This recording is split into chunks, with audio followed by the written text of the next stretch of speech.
Well, good afternoon, everybody. This is Charlie from Paradise Energy, and this is Dave from Turn 14.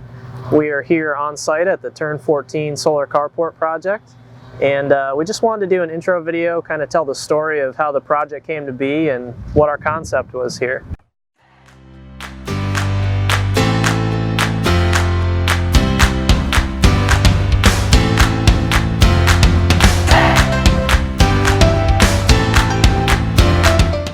As Charlie said, I'm Dave Dater, overseeing the project here at Turn 14 Distribution.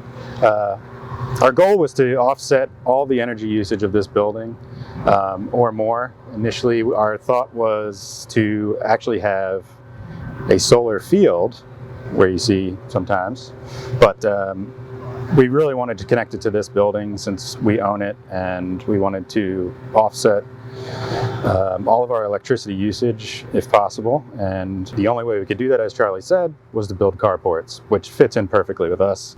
As you can see from the building, the roof is kind of broken up, and they weren't able to get all of the solar they would need on the building. In fact, they can only get about 10% of what they need. Well, instead of kind of giving up on the goal of realizing 100% carbon offset, they decided, let's try to use all of the property and use some of this parking space. So that led them to the idea of, well, let's do solar carports. Not only will it give us a place to put our solar energy, but it'll also give coverage to our parking lot. And as you can see behind me, we've got some higher end vehicles here because Turn 14 sells premium auto parts.